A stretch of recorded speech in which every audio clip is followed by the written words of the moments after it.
한국전력이 3분기 만에 적자 행진을 멈췄습니다. 하지만 남은 4분기 전망이 밝지 않은 데다 연간 기준으로도 적자가 불가피하다는 전망이 우세합니다. 결국 그간 논란이 된 전기요금 인상 논의도 다시 뜨거워질 것으로 보입니다. 관련해 김대종 세종대 경영학부 교수 모시고 이야기 나눠보겠습니다. 교수님 어서 오십시오. 안녕하십니까. 네, 바로 여쭤야겠습니다. 이번 한전의 3분기 흑자 배경 좀 어떻게 보셨습니까? 한국전력은 3분기면 항상 흑자입니다. 이제 그 이유는 이제 여름 특수라 그래가지고요. 우리나라는 여름 항상 더울 때만 판매 단가가 좀 올라가고 네. 판매량이 증가하게 됩니다. 그래서 한국전력은 항상 1분기, 2분기, 4분기는 적자고 매년 3분기인 혹서기에는 항상 흑자였습니다. 그래서 이번에도 한국전력이 1조 2천억 정도 흑자가 영업이익이 났고요. 네. 순이익은 한 2천억 정도 순이익이 흑자였습니다. 네, 방금 화면에도 나오고 있지만 매년 3분기 흑자를 내고 있는 이 그림이 좀 나오고 있습니다. 지난해 3분기에도 반짝 흑자를 냈었는데 올해도 좀 상황이 비슷한 것 같습니다. 정리하면 이 한전 실적이 반등 추세로 돌아섰다 이렇게 판단하기엔 어렵다 이런 의미로 좀 해석하면 되는 걸까요? 예, 맞습니다. 한국전력은 이제 자본금이 3조 원 정도 되고 예. 시가총액이 한 18조 원 되는데요.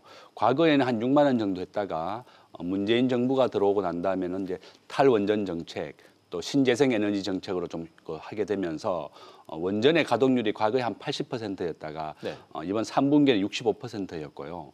또 4분기에는 또 원자력에 대한 또 예방적인 차원에서 수리를 좀 해야 됩니다. 항상. 그래서 또 원자력이 워낙 사고가 워낙 크기 때문에 예. 항상 예방적인 점검을 해야 되기 때문에 4분기에는 또 그 원자력의 수리가 좀 더 늘어나게 돼서 가동률이 한 50% 좀 떨어질 것으로 예상되고 있어요. 예, 예. 그래서 4분기에는 또 더 적자가 더 지속될 것이고 지금까지 한국전력의 적자는 한 9천억 정도였거든요. 3분기가 좀 흑자가 좀 일부 났지만 4분기까지 한다 그러면 계속 적자로 지속될 것이다. 그런 우려가 되고 있습니다. 알겠습니다. 4분기 실적이 다시 좀 좋지 않을 것이다 이런 얘기를 좀 해주신 것 같은데 걱정되는 포인트가 몇 가지 있습니다. 일단 3분기 영업이익만 놓고 보면 한전이 이 분기별 실적을 발표한 2011년 이후 최저치를 좀 기록을 했더라고요. 교수님, 지난해와 비교해봐도 감소폭이 좀 큰 것 같은데 좀 어떻게 보십니까? 저도 이제 한국전력이 이번에 3분기에 영업이익의 적자율이 11% 정도 감소했고요. 예. 순이익이 2천억 원이니까 그 순이익 감소율은 한 60% 정도 됩니다. 네. 저는 이제 전기라고 하는 것은 우리나라에서 가장 중요한 에너지 자원인데요. 예. 우리나라는 1인당 전기 소비량이 전 세계 1등입니다.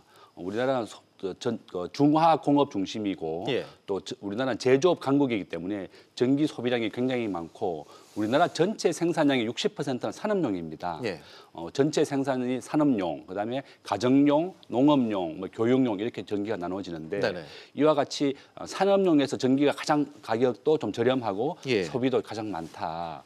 또한 전체 우리나라 전기의 그 용도를 보면 생산하는 게 화력 발전이 한 60%, 원자력 발전이 30%, 예. 또 신재생 에너지 발전이 한 10%쯤 되거든요. 그런데 이제 가장 효율적인 것은 이제 원자력이지만 또 안전성 문제도 있기 때문에 예. 좀 탈원전 정책을 좀 했었고 그래서 가장 적절한 비중으로 좀 정책을 이어 나가야 되겠다 그런 필요가 있습니다. 알겠습니다. 사실 이 지금으로선 실적을 뒷받침하고 끌어올릴 만한 요인도 마땅치 않은 그런 상황인 것 같습니다. 실제로 이 국제유가 등 연료 가격이 여전히 높은 수준이고요.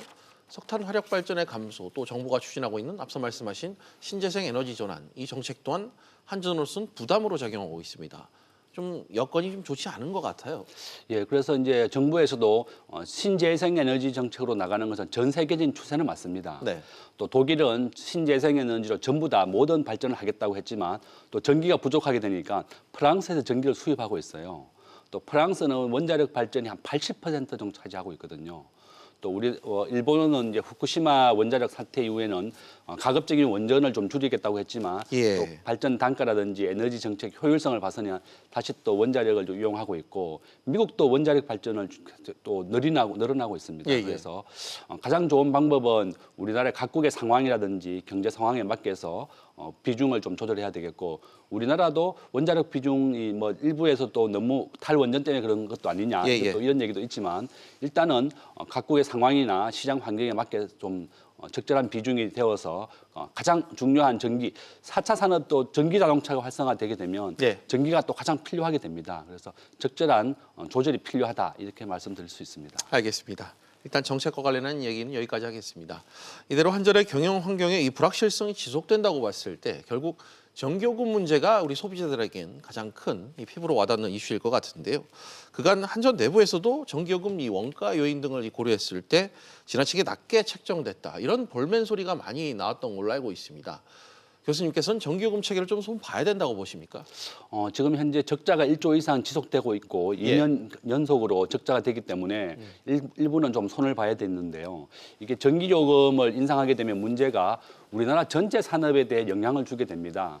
우리나라 모든 제조업의 또 단가가 1~2% 올라가게 될 것이고 또 요즘 경제가 또 어려워서 가게도 어려운데 또 전기요금을 인상하게 된다 그러면 가뜩이나 어려운 경제에 더 가중을 되기 때문에 정부로서도 쉽게 또 승인을 해주기도 어렵고 네. 또 문제가 되는 것이 내년 4월에 또 국회의원 선거도 있습니다. 그래서 정부에서는 또 전기요금을 올려서 이렇게 부담을 줄기보다는 지금 현재 또 공기업이기 때문에 이게 흑자를 많이 남길 수도 없고 적절한 이윤을 남기는 유지를 해야 되는데요. 그래서 전기요금은 또 시장 경제에 맡겨서 이렇게 적절한 조절은 필요하다. 이렇게 말씀드릴 수 있습니다. 네.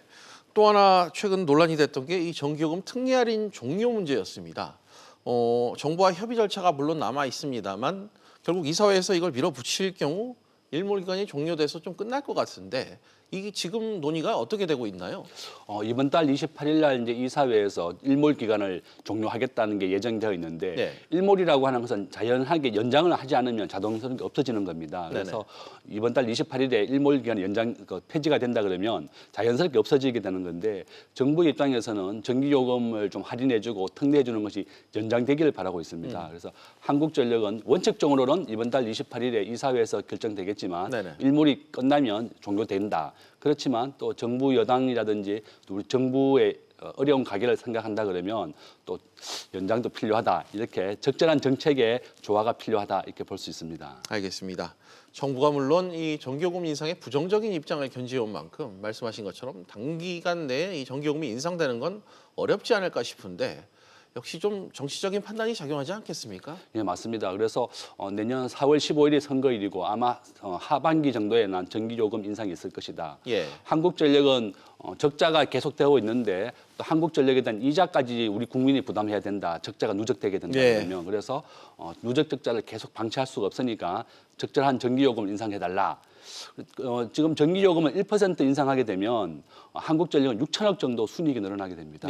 매출액이 한 60조쯤 되기 때문에 1%가 영향이 그렇게 크다고 볼 수 있고요. 뭐 한 2% 인상하게 되면 1조 2천억이나 되지 않습니까? 그래서 전기요금도 인상한다 그러면 물가 인상률만큼 적절하게 1에서 2% 정도를 유지해야 되겠고 지금 현재 물가가 한 1~2% 정도니까 한국전력도 원하는 것이 발전 원가보다도 더 비싼 비용이 더 비싸고 판매 가격이 더 낮은 이렇게 저비용으로 나갈 수는 없다. 그래서 일단 적절하게 정부에 대해서 이렇게 협의하겠다. 충실하게 서로 정부와 협의해서 적절한 가격으로 인상을 해서 한전도 서로 좋아야 되겠고 우리 국민도 서로 윈윈을 하는 정책을 해야 되겠다. 이렇게 말씀드릴 수 있습니다. 뭐 어렵게 얘기할 거 없이 구조적인 적자를 좀 면할 수 있는 방안을 좀 맞습니다. 동원을 해야 될 것 같은데 한전 경영 환경에 대한 이 불확실성을 제거한다는 측면에서 앞으로 좀 어떤 조치들이 필요한지 끝으로 한 말씀 부탁드립니다. 지금 현재 이제 정부가 추진하고 있는 탈원전 정책은 유지해야 되겠지만 또 정부가 우리나라는 세계 최고의 원자력 기술을 가지고 있고 뭐 아랍이라든지 세계 원자력 한국형 원자를 수출하고 있습니다. 그래서 우리나라의 고급 인력도 좀 활용해야 되겠고 또 우리나라가 세계 최고로 안전하다는 원자력 기술을 인정을 받았습니다 이미. 그래서 원전 가동률도 좀 효율성을 위해서 좀 더 올려야 되겠고요. 정부도 신재생 에너지와 또 원자력 비중 또 화력 발전도 적절한 균형과 유지를 해서 정부와 우리 경제가 서로 윈윈할 수 있도록 이렇게 유지했었으면 좋겠습니다. 알겠습니다. 교수님 말씀은 오늘 여기까지 듣도록 하겠습니다. 교수님 오늘 나와주셔서 고맙습니다.